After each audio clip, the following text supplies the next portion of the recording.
السلام علیکم ورحمۃ اللہ وبرکاتہ۔ آج کی ہماری دوسری ویڈیو ہے کافر انسان کی اور گنہگار انسان کی روح کیا دنیا میں رہ کر انسان کو لپٹتی ہیں۔ آئیے دیکھتے اور سنتے اور عمل کرنے کی کوشش کرتے ہیں۔ دوستو ویڈیو اچھی لگی تو لائک کرے، کمنٹ کرے اور دوستوں کے ساتھ شیئر کرے اور چینل کو بھی سبسکرائب کرے۔ دوستو ایڈوکیٹ محمد فیض سید صاحب کی چینل کا لنک ڈسکرپشن میں، آپ ان کی چینل کو بھی ضرور وزٹ کرے۔ ویڈیو دیکھنے کا بہت بہت شکریہ۔ اللہ حافظ۔ ملتا ہے تو یہ فرض عین نہیں ہے، فرض کفایہ ہے۔ السلام علیکم۔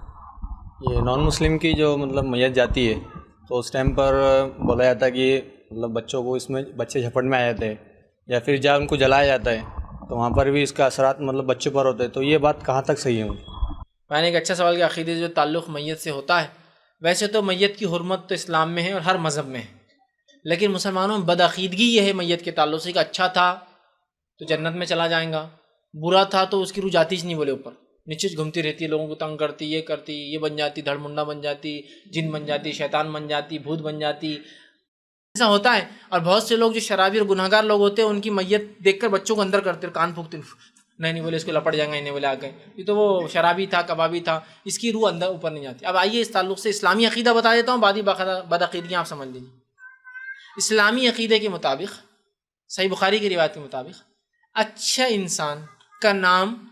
ایک رجسٹر جس کا نام علیین ہے، ایک ریکارڈ ہے اللہ کے پاس، فرشتوں کے پاس رہتا ہے، علیین میں لکھ دیا جاتا ہے، نیکوکاروں کا رجسٹر ہوتا ہے، اس میں لکھ دیا جاتا ہے، اور وہ رجسٹر میں نام لکھنے کے بعد اس کو ایک گدہ دیا جاتا ہے عالم برزخ میں، کہاں ہوتا ہے واللہ والا، ایک گدہ آرام سے اس کو اس گدے پر لٹا دیا جاتا ہے، اور ایک کھڑکی کھولی جاتی ہے جہنم میں، اور کہا جاتا ہے کہ یہ وہ ہے جس سے تیرے رب نے تجھے بچا لیا، وہ کھڑکی بند کر دیا، پھر ایک کھڑکی کھولی جاتی ہے اور بتایا تھا جنت میں اس کا مقام، اور کہا تھا یہ وہ ہے جو تجھے ملنے والا ہے، وہ کہتا ہے اللہ قیامت کو جلدی قائم کر، اسے کہا جاتا ہے کہ اب تم سو جاؤ، اب تمہارا کو وہ نہیں، پھر وہ کہتا ہے اچھا فرشتوں میں سو جاتا ہوں لیکن مجھے رشتہ داروں کے پاس جانے کی تھوڑی سی مہلت دے دو تاکہ ان کو بتا کہ آج وہ کیا ملا، فرشتے بولتے اس کی مہلت نہیں ہے، تم سو جاؤ، اور اسے ایک دلہن کی طرح سلا دیا جاتا ہے، ختم، یہ ہو گیا اس کا۔ تو اب یہ کب اٹھیں گا؟ قیامت سے پہلے۔ اسی طرح حدیث میں آتا ہے برے لوگوں کا حال، ان کا نام لکھا تھا سجین، بلکہ ایک رجسٹر رہتا، سجین کا مطلب جیل ہوتا ہے، ویسے ایسے طرح سے جو گناہ گاروں کا سجین میں نام لکھ دیا جاتا ہے فرسٹ، پھر اسے ایک آنکھ کا بستر ڈالا جاتا ہے، اس پر لٹا دیا جاتا ہے، اور جنت کا ایک کھڑکی کھولی جاتی ہے، اور کہا تھا یہ وہ ہے جس سے تو محروم رہا تیرے اعمال کی وجہ سے، اور اس کے بعد جہنم میں کھڑکی کھولی جاتی ہے، ایک کھڑکی جس میں جہنم میں کہاں اس کو مقام ملے گا، وہ مقام بتایا جاتا ہے، اور وہ اللہ سے کہتا ہے اللہ قیامت کبھی قائم مت کر، اس لیے مجھے وہاں جانا نہیں، اور اسے ایک آنکھ کے بستر پہ لٹا دیا جاتا ہے جس پر قیامت تک وہ تکلیف میں سوئیں گا نہیں، تکلیف میں رہیں گا۔ تو اس سے پتہ چلا دونوں گرفت میں ہیں، ایک سو کر اور ایک تکلیف، چھوٹا کوئی بھی نہیں ہے، چھوٹا کوئی بھی نہیں ہے کہ جو ہے کہیں تو بیچ میں عالم برزخ میں بھی نہیں ہے، دنیا میں بھی نہیں ہے، اور بیچ میں ہے، ٹھیک۔ اب ساری بدعقیدہ کب چالو ہوتی؟ اور انہیں پھانسی لیا، اب پھانسی لیا تو اس کی روح ہی بھٹکیں گی، بولے فرشتے اوپر بھی لے جائیں گے اور نیچے بھی رہیں گے، جلا ہو، کھایا ہو، جانوروں نے کھا گیا ہو، پانی میں ڈوب کر مرا ہو، دب کر مرا ہو، لاش راکھ بن کر اڑ گئی ہو، جل کے کسی فرنس میں گری، کچھ بھی ہوا ہو، اچھا ہے تو لین، برا ہے تو سجین، ہو گیا، دونوں لاک ہے، یہ بھی لاک ہے اور یہ بھی لاک میں ہے، یہ لاک ایسا سہولت والا لاک ہے، یہ لاک ایسا اس میں سہولت نہیں ہے، تکلیف دہ، سمجھ رہے آپ، دونوں بند ہیں۔ اب ظاہر سی بات ہے جب کافر مرا، بھائی کا سوال تھا کوئی غیر مسلم مرا، تو بہت سے لوگ بولتے بچوں کی لپٹ میں آ جاتے، جھپٹ میں آ جاتے ہیں نا، بہت سارا، یہ ایک دم کامن ورڈ ہے، جھپٹ میں آ گیا، بولے میت کو دیکھا، یہ جھپٹ وپٹ میں نہیں آتے، بہت سے لوگ ہوتے ہیں، لیکن حقیقت میں میت کو دیکھ کے بیمار ہوتے، سردی ہو، یہ سب موت سے ڈر اور صحیح عقیدہ نہ ہونے کی بنیاد پر ہوتا ہے۔ کچھ لوگوں کے پاس اگر آپ یہ بولتے نا کہ یار اس کی موت ہوگی تو وہ کانپنا شروع کر دیں، کاہے کو بولے ہم کو تھرتھری چھوٹ گئی نا، یہ موت سے ڈر ہے۔ موت سے کیوں ڈر رہے آپ؟ یہ تو آنا ہی ہے، آپ زندگی سے ڈریے کب ہاتھ چھوڑ کر چلے جائیں گی، اس کو تو جس کو آنا ہے۔ اور حدیث کے الفاظ ہے کہ جو انسان جو اللہ سے ملنے کی خواہش رکھتا ہے تو اللہ بھی اس سے ملنے کی خواہش رکھتا ہے، اور یہ جو ملنے کی خواہش تبھی پوری ہو سکتی جب انسان کو موت آتی ہے، تو موت کو بری چیز نہیں، انسان رب سے ملتا ہے اس کے بعد، سمجھ رہا؟ تو اللہ کے رسول فرماتے ہیں کہ جو رب سے ملنے کی خواہش رکھتا ہے، اللہ فرماتا ہے پھر کہ اللہ بھی اس سے ملنے کی خواہش رکھتا ہے، اور یہ خواہش پوری ہونے کے لیے موت آنا پڑتی ہے۔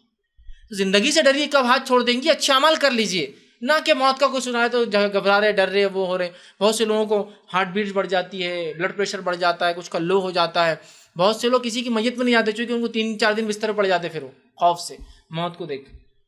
آپ بار بار جائیے اور اس کو دیکھیے، اور زندگی سے ڈریے کہ اعمال کے اعتبار سے یہ کم ہوتے جا رہی ہے میری، اور یہ تو آنا ہی چاہیے جو اس کے ساتھ ہوا، کوئی ایکسیپشنل نہیں ہے اس سے۔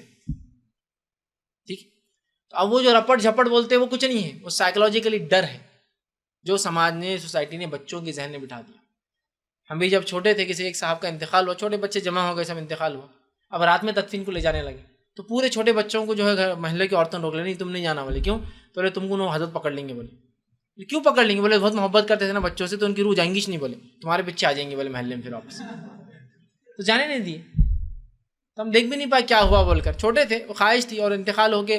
ہارٹ اٹیک آیا تھا ان کو، اللہ ان پہ رحم ان کی مغفرت کرے، تو رکھا گیا، پھر دواخانے سے لایا گیا، پھر رات میں 2 بجے تدفین ہوئی، کیونکہ رکھ بھی نہیں سکتے تھے رات میں اس لیے کہ خون بہ رہا تھا۔ تو ہم سب انتظار کر رہے تھے کہ ہم سب قبرستان رات میں جائیں گے، چلو دیکھتے ہیں، تو روک دیا گیا، نہیں بولے رات میں نہیں، ان کو بہت محبت تھی بچوں سے، ان کی روح اندر نہیں جائیں گی بولے۔ اس طرح بہت سے لوگوں کا رہتا نہیں، بولے جو بچے سے زیادہ محبت کرتے تھے، دادی کا انتقال ہوگا، دادا نہیں، ان کو سامنے مت لے جاؤ، بولے کیوں؟ تو بولے دادی کا دل لگ جائے گا اور ان کے پیچھے لگ جائیں گے۔ اگر بچے میں اتنی کشش تھی تو پھر مرنا ہی نہیں تھا نا، دادی یہیں رہنا تھا اس کے ساتھ۔ روح رہنا زیادہ اچھا ہے یا جسم کے ساتھ روح رہنا زیادہ اچھا ہے؟ یہ سب بدعقیدگی کا نتیجہ ہے۔ تو ایسا کچھ بھی نہیں ہوتا ہے، کوئی غیر مسلم کی روح دنیا میں رہتی۔ اب یہ واقعات کے بارے میں ہم کیا بولیں گے کہ فلاں کی خودکشی ہوئی اور اس کے بعد فلاں فلاں کیسز ہو رہے کہ وہ آدمی دکھ رہا ہے، فلاں ہو رہا ہے، دیکھو ہم تو بول رہے تھے یہ خودکشی والے نہیں جاتے، میں وہ بھی واقعہ بتا دیتا ہوں۔ علامہ ابن تیمیہ رحمہ اللہ لکھتے ہیں کہ جب کچھ لوگ مر جاتے ہیں اور ان جیسے لوگ لوگوں کو دکھائی دیتے ہیں، یہ در حقیقت شیطان ہوتا ہے جو ان لوگوں کے شکل میں آ کر بدعقیدگی پھیلاتا ہے، لوگوں کو ڈراتا ہے یا ان سے غلط کام لیتا ہے۔ جیسے کہ ان کے زمانے میں کچھ لوگ مر گئے تھے جن کی تدفین ہوئی، لیکن وہ حج میں دکھائی دے اگلے سال لوگوں کو، تو لوگ آ کے پوچھے کہ بھائی وہ تو حج میں دکھے ہم کو، جبکہ مر کے 1 سال ہو گیا۔ تب علامہ ابن تیمیہ نے کہا کہ یہ وہ جو وہاں دکھا وہ انسان وہ نہیں تھا، وہ شیطان تھا، چونکہ وہ اس آدمی نے مل کے ان کو سب بتایا یہاں کی حالت، میں وہاں سے آیا ہوں فلاں ہوں، جبکہ وہ مر چکا 1 سال پہلے۔ تو یہ شیطان ہوتا ہے جو بدعقیدگیاں پھیلانے کے لیے شکلیں لے کر آتا ہے، یا حمزات جو ایک شیطان، جیسی ابن آدم کی اولاد پیدا ہوتی ہے، شیطان اپنے چیلوں میں سے ایک کو پیچھے چھوڑ دیتا ہے، جاؤ اس کے ساتھ زندگی بھر، اس کو سب پتا ہوتا ہے، اس کو حمزات عربی زبان میں قارین کہتے ہیں۔ تو مرنے کے بعد یہ قارین کبھی کبھار نیک لوگوں کی شکل لے کر آتا ہے تاکہ بدعقیدگیاں پھیلے، کبھی کبھار برے لوگوں کی شکل لے کر آتا ہے تاکہ لوگ ڈرے اور بدعقیدگیاں ماحول میں پھیلے، پھر وہ جادو ہو گیا، یہ ہو گیا، بھٹک گیا، جھٹکے میں آ گیا، اس میں آ گیا، پھر وہ خبر کی مٹی لاؤ، اس کی یہ لاؤ، پھر ہمارے ملا چالو ہو جاتے، بزنس چالو ہو جاتا ان کا نا، روحانی علاج کا بزنس چالو ہو جاتا ہے، اور فل فلش ہمارے بیچارے ڈاکٹرز کتنے سال محنت کر کے، اتنے سال پڑھ کے کلینک پہ بیٹھ کے 100 روپیز فیس لیے، تو لوگ چڑھتے کہ بھائی اتنا کما رہا ہے، یہ لوٹ رہے ہیں، یہ تو ہزاروں میں لے لیتا ہے ایک جھٹکے میں، مطلب پورا آپ کا سی ٹی اسکین اور سب کا چارج ایک ہی ساتھ لیتا ہی، اور بار بار ہر بار میں تو نہیں لیتا ہوں، صرف زعفران لگتا ہے، چھٹاک زعفران آپ کو معلوم کتنے ملتا، تو یہ سب بہرحال یہ سب چیزیں غلط ہے۔ تو صحیح عقیدہ جس انسان کا ہوتا ہے نا، اسے پتا ہے کہ کسی کی روح پیچھے پڑتی نہیں اور چپکتی نہیں، پھر کیا ڈر کیسے؟ ہاں شیاطین ہوتے ہیں، اللہ سے پناہ مانگیے آپ کہ شیطان مدور سے، تو اللہ رب العزت ہماری جو ہے حفاظت کریں گے۔ علم شیخ